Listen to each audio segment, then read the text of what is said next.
He had a cup of tea with his mother first. 2 kitchen knives. The landline phones removed from the house so she couldn't call for help. A 10-mile drive through the empty silence of New Year's morning. And before he left, a cup of tea, a farewell. As though he was saying goodbye to one life before destroying 2 others.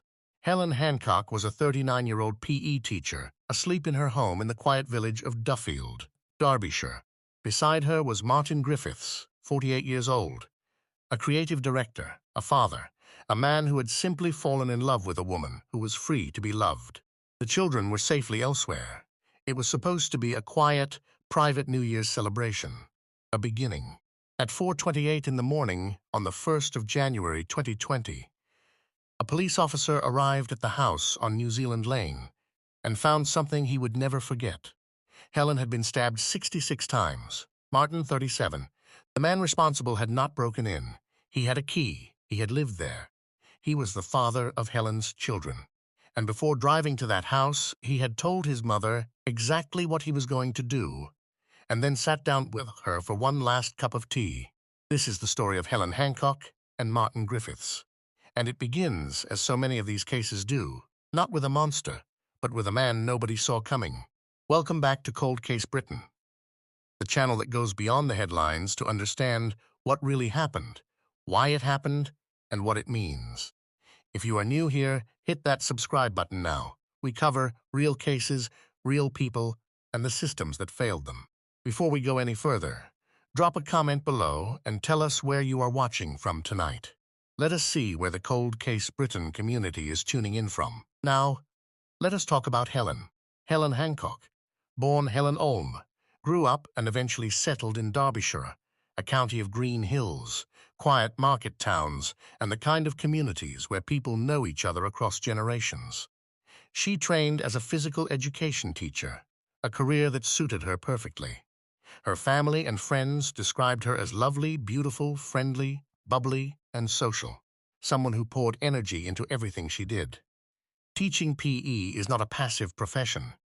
It demands enthusiasm, patience, the ability to motivate people who would rather be somewhere else, and a genuine love of movement and life.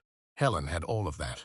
She reportedly taught at Fountains High School in Burton-on-Trent, a school supporting pupils with special educational needs. A placement that says something about her character. These are not environments you walk into by accident. You go there because you care. She was 39 years old. She had 3 children, a 9-year-old and 2 younger ones, aged 4 and 3. She was the kind of woman her community felt the loss of immediately.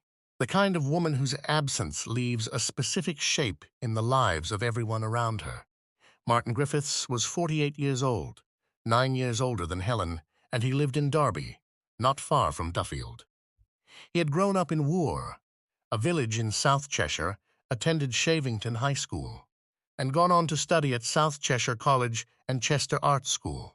That creative education shaped everything that followed. Martin built a career in marketing and design, eventually running his own creative agency, DE22 Creative Design Solutions, later rebranded as 22 Creative, based on Friargate in Derby. But what the people who loved him chose to say about him publicly was not about his professional achievements. His family simply described him as a loving father, a devoted son, brother, and uncle. They said he was passionate about adventure, running, animals, traveling, and mountain climbing. He was someone who wanted to experience the world, not just observe it. Martin was also a father of 2. His children were central to who he was. When Martin met Helen, something clicked between them. Reports suggested they had been seeing each other for around 6 months by the end of 2019. They were in that early stage, full of possibility, full of the feeling that something genuinely good was beginning. Before we go any further, a quick note.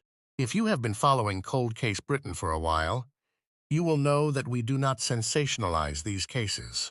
We do not present violence as entertainment. We present it as what it is, a pattern, a failure, and a warning. This case is one of the most important examples of that pattern we have ever covered. Please stay with us. Now we need to talk about Rhys Hancock.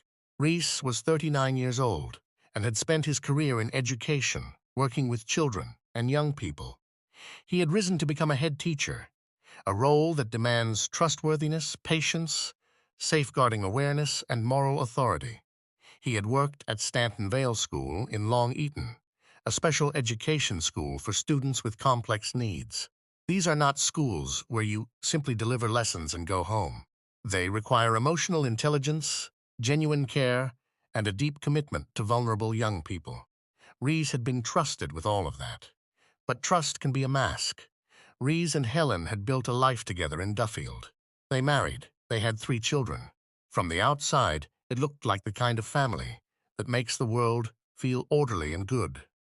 But marriages are not always what they appear. By the middle of 2019, something had shifted permanently. The marriage broke down again, and this time it did not recover. Rees moved out of the family home on New Zealand Lane and went to stay with his mother, Denise Hancock, in the nearby village of Etwall, roughly 10 miles away.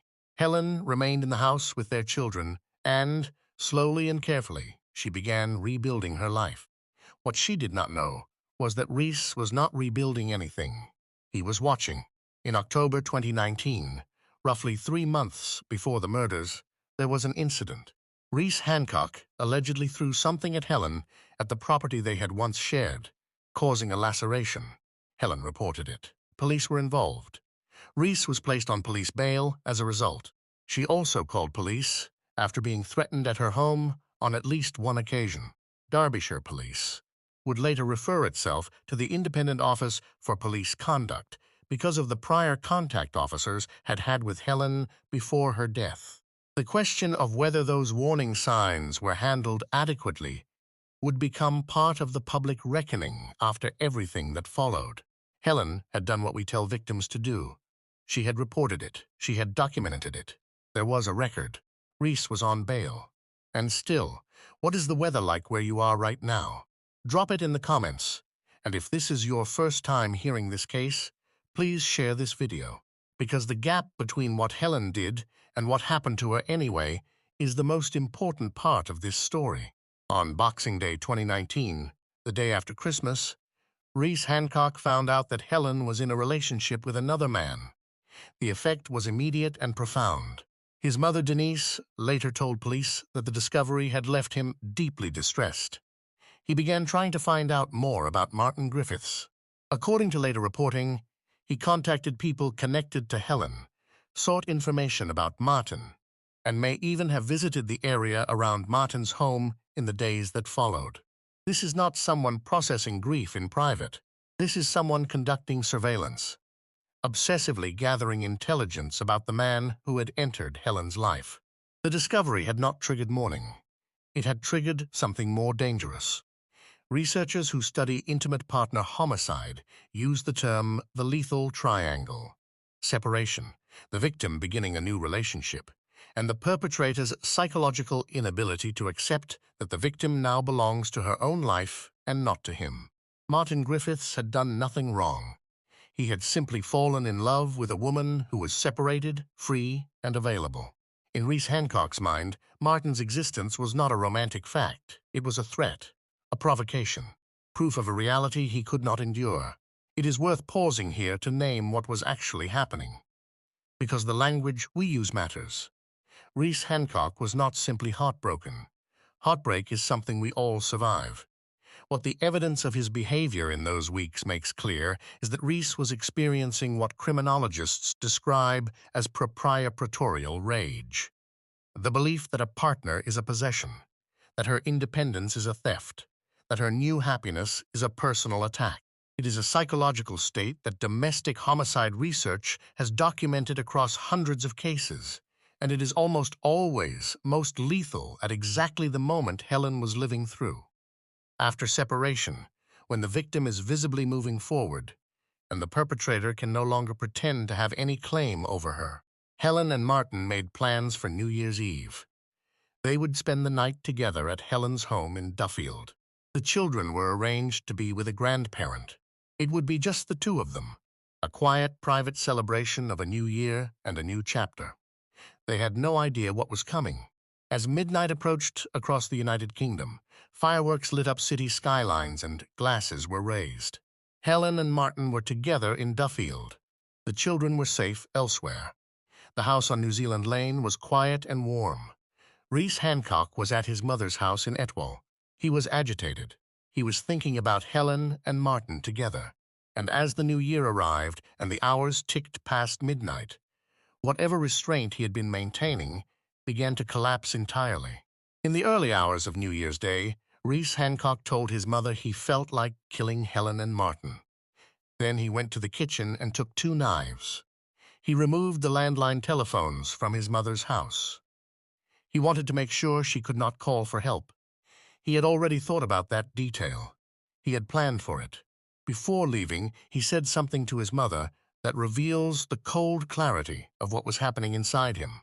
He told her that he would get 25 or 30 years in prison and be released when he was in his 60s. He was not acting in a frenzy. He was not delusional. He understood exactly what he was about to do, and he accepted the consequences. He had already calculated the cost and decided to proceed anyway.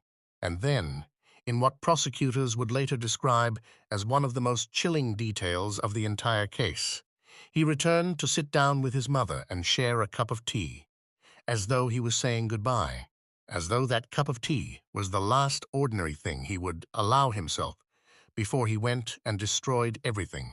Then he left. He was not out of control. He was saying goodbye. He drove approximately 10 miles from Etwall to Duffield, through the dark silence of New Year's morning. He had said before the murders that he knew how to get in. He had a key. He knew the back door. He knew the layout of the house because it had once been his home.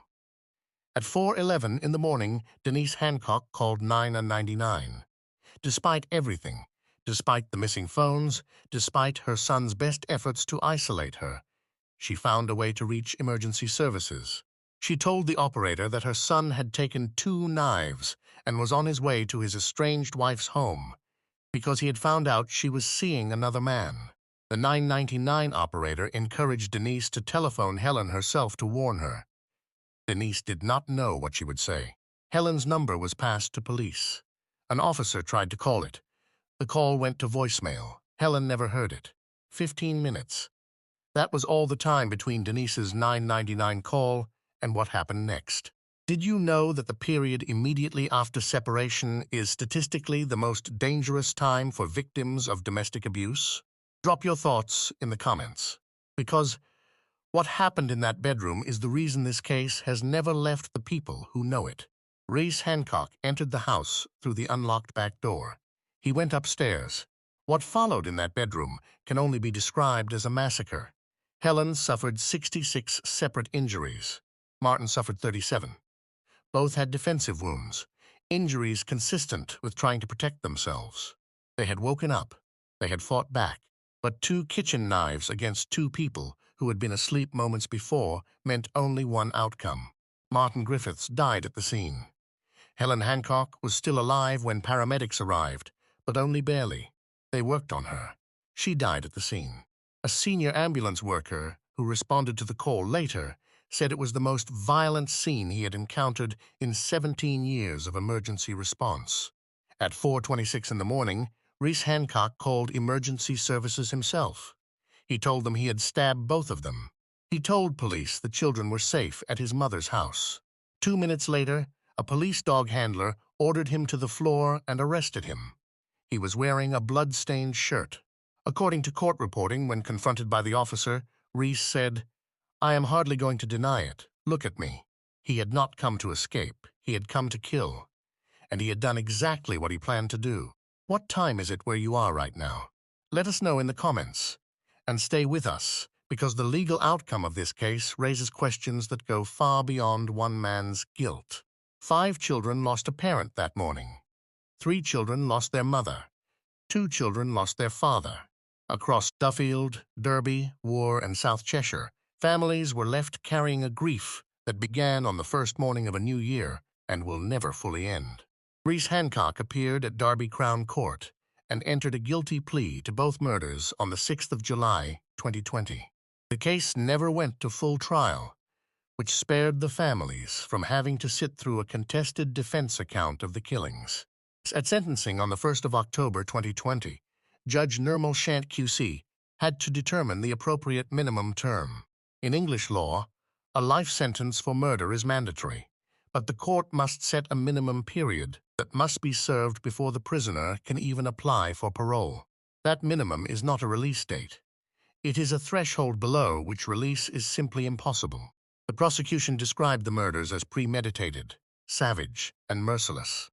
They argued for elements of sadism in the level of violence inflicted, particularly regarding Helen's 66 injuries.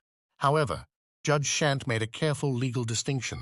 She was not satisfied beyond the required standard that the injuries to Helen were the result of sadistic or sexual motivation. She described the assault as brutal and extensive, but did not formally apply the sadism aggravating factor. The judge did conclude that the murders were substantially premeditated and pre-planned. She identified several key pieces of evidence supporting that conclusion.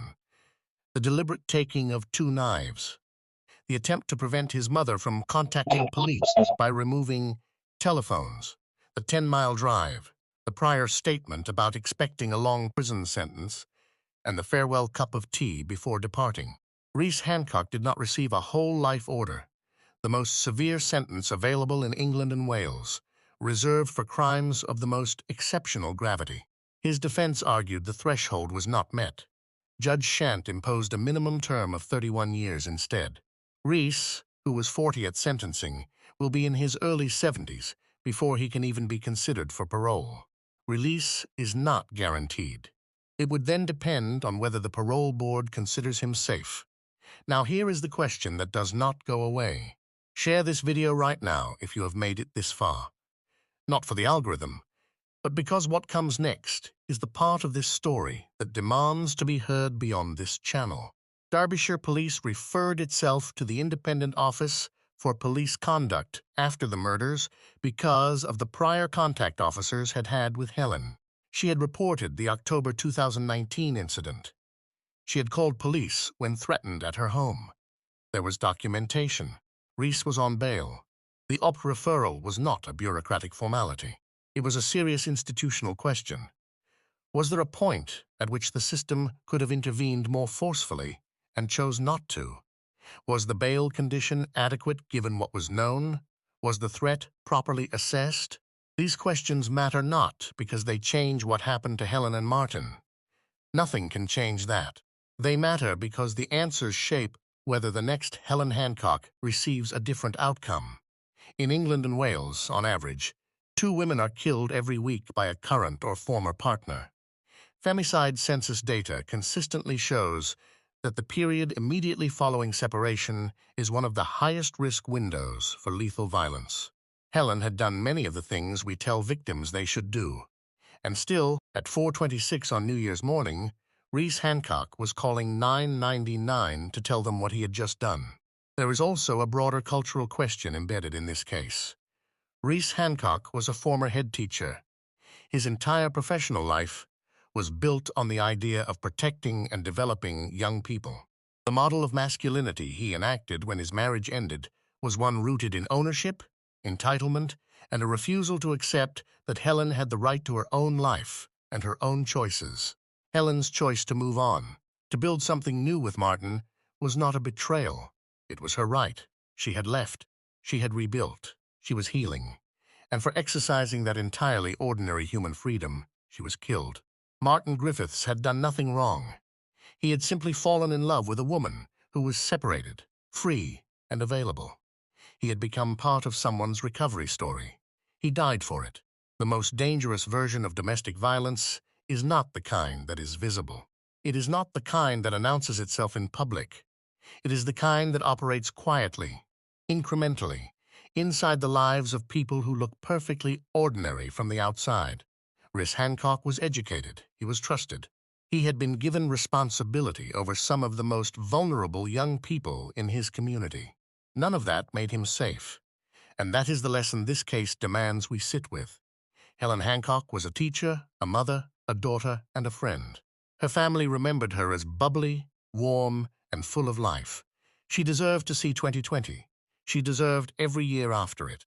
Martin Griffiths was an adventurer, a creative, a father, and a man who had just found something worth celebrating. He deserved to see where that beginning would lead. 5 children are growing up without a parent because of one man's decision on the first morning of a new year. 3 of them lost their mother. 2 of them lost their father. And every New Year's Day for the rest of their lives. That date will carry a weight that nobody should have to carry. Rhys Hancock is serving a life sentence with a minimum of 31 years. He will be in his early 70s before parole can even be considered. If this video moved you, if it made you think about someone you know, about the warning signs that get minimized, about the gap between what we tell victims to do and what actually keeps them safe, subscribe to Cold Case Britain so you do not miss what comes next. Share this video, leave a comment, because the more people who understand what coercive control and separation violence actually look like in real life, the more of us might recognize it before it becomes a headline. 5 children are growing up in a world that became permanently darker on New Year's Day 2020. They will carry this. They will carry the questions, the grief, the strange weight of a date that should mean fireworks and new beginnings, but will always mean something else entirely. The best thing any of us can do, watching this, listening to this, thinking about this, is make sure their parents' names are not forgotten, that what happened to them is understood, not just as a tragedy, but as a preventable one. Rest in peace, Helen. The profile that emerges from this case recurs across domestic homicide research with painful consistency. Rhys Hancock was not visibly chaotic. He was not a man with an obviously violent public record. He was educated. He had held positions of real authority and had been given genuine responsibility over vulnerable young people. His character witnesses described him as caring, and yet he was capable of planning a double murder, of methodically removing the means of communication from his mother's home, of calculating a prison sentence in advance, of sitting down for a farewell cup of tea, and of driving calmly to a house where 2 people were sleeping. That contrast between the trusted professional and the man who drove to Duffield on New Year's morning is the most dangerous version of domestic violence, the kind that stays invisible until it is catastrophic, the kind that does not fit the image most people carry when they hear the words domestic abuse, because the image most people carry is wrong. Domestic abuse is not always shouting in the street or visible bruising. It is control. It is erosion. It is a man who tells his mother he is going to kill someone and then does exactly what he said. It is the gap between public presentation and private reality, between the head teacher trusted with vulnerable children and the man who took 2 knives from a kitchen drawer on New Year's morning. Closing that gap, understanding it, naming it, teaching people to recognize it before it becomes irreversible, is the only thing that gives the next victim a better chance than Helen received. There is one more dimension of this case that deserves to be named directly. Denise Hancock, Rhys's mother, was placed in an impossible position. She was the person who, despite everything, despite her son removing despite the horror of what she was witnessing, found a way to call 999. She made that call at 4:11 in the morning. She told the operator exactly what was happening. She did everything she could. The 15 minutes between that call and the arrival of police at New Zealand Lane were not her failure. They were a systemic one, a reflection of the speed at which violence moves versus the speed at which emergency response can reach a sleeping victim in a quiet village on the first morning of a new year. Denise Hancock did not cause this. Her son did. Rest in peace, Martin. You both deserved so much more than this.